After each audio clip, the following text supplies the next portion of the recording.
하늘에 계신 우리 아버지, 아버지의 이름을 거룩하게 하시며 아버지의 나라가 오게 하시며 아버지의 뜻이 하늘에서와 같이 땅에서도 이루어지게 하소서.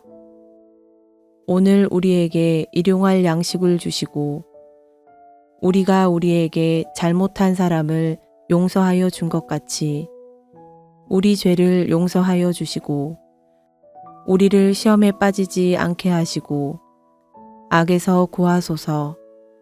나라와 권능과 영광이 영원히 아버지의 것입니다. 아멘.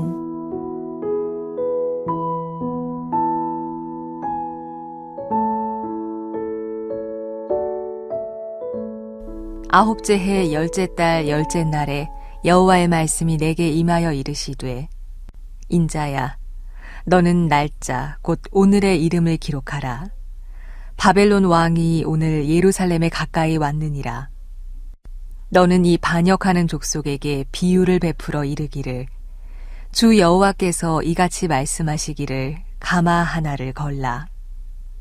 건 후에 물을 붓고 양떼에서 한 마리를 골라 각을 뜨고 그 넓적다리와 어깨고기의 모든 좋은 덩이를 그 가운데에 모아 넣으며 고른 뼈를 가득히 담고 그 뼈를 위하여 가마 밑에 나무를 쌓아 넣고 잘 삶되 가마 속의 뼈가 무르도록 삶을지어다.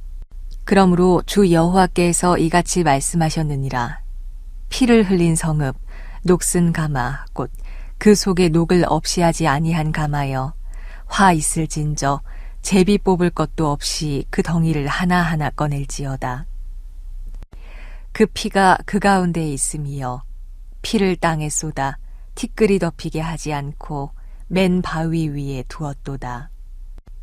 내가 그 피를 맨 바위 위에 두고 덮이지 아니하게 함은 분노를 나타내어 보응하려 함이로라.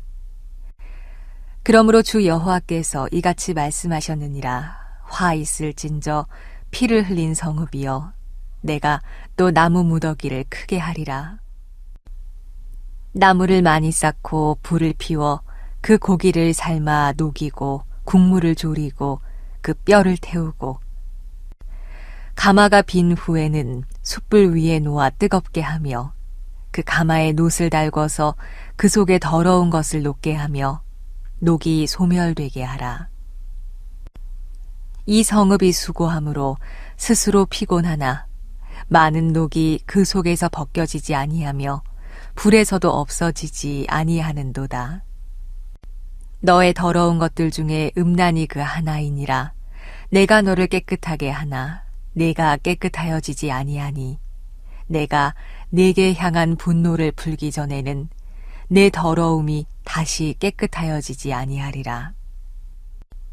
나 여호와가 말하였은즉 그 일이 이루어질지라.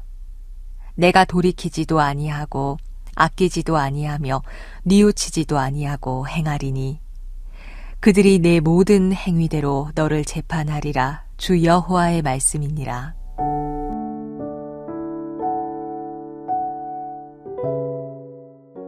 하나님께서는 에스겔에게 가마솥을 준비한 다음 그 솥에 물을 붓고 양떼에서 한 마리를 골라 각을 뜨고 좋은 고기와 고운 뼈를 담을 것을 명하십니다. 이 장면은 예루살렘의 권력층에 있는 사람들에게는 아주 익숙한 모습이기도 합니다. 그들은 평소 이 성은 가마고 우리는 고기다라고 말하곤 했거든요. 이 말은 아무리 밖에서 불을 떼어도, 즉 외부에 공격이 있어도 가마솥, 즉 예루살렘이 깨어질 리가 없으니 그 안의 고기들, 자신들을 말합니다. 안전하다는 뜻입니다. 죄악이 만연함 속에서도 예루살렘의 지도자들은 고기가 솥 안에 있는 것처럼 예루살렘 거민들은 하나님의 도성 안에 있기 때문에 안전하다라고 당당하게 말하며 백성들을 미혹했습니다. 그러나 하나님은 그들의 이런 자만을 그들이 너무나 잘 알고 있는 표현을 통해서 심판하십니다. 본문에서 말하는 가마솥은 바벨론 군대에게 포위된 예루살렘 성을 상징합니다. 그 안에 담기는 좋은 고기와 고운 뼈는 예루살렘에 살고 있는 특권층의 사람들을 상징합니다. 그리고 가마 밑에 장작, 즉 불을 지피는 장작은 하나님의 막대기로 사용되는 바벨론을 말하고요.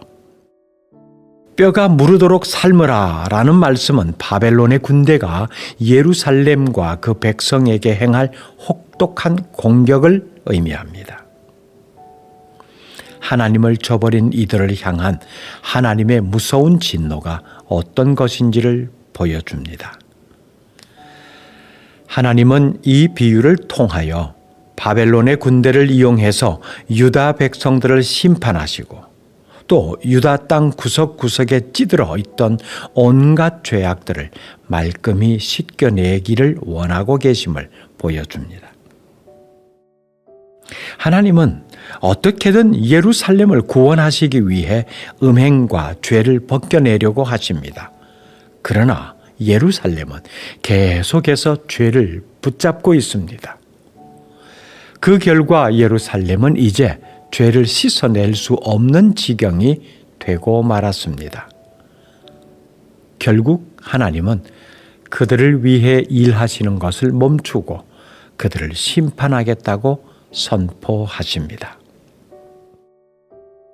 C.S. 루이스가 이런 말을 했습니다. 하나님은 죄를 용서하시지만 죄의 용서를 원하지 않는 자를 억지로 용서하지 않으신다. 과학에서 변화를 말할 때 물리적 변화와 화학적 변화를 구분합니다. 예를 들면 고체 설탕을 약한 불로 가열하면 액체로 변하지요. 그러나 여전히 단맛이 납니다. 이 액체를 식히면 다시 고체 설탕이 됩니다. 이것은 물리적 변화입니다. 단맛에는 변화가 없다는 거지요. 액체 설탕을 더 오래 가열하면 검게 변하면서 단맛이 더 이상 나지 않습니다. 이것을 더 이상 아무리 식혀도 고체 설탕으로 돌아가지 않습니다. 검게 변한 설탕은 절대로 단맛이 돌아오지 않습니다. 이것을 화학적 변화라고 합니다.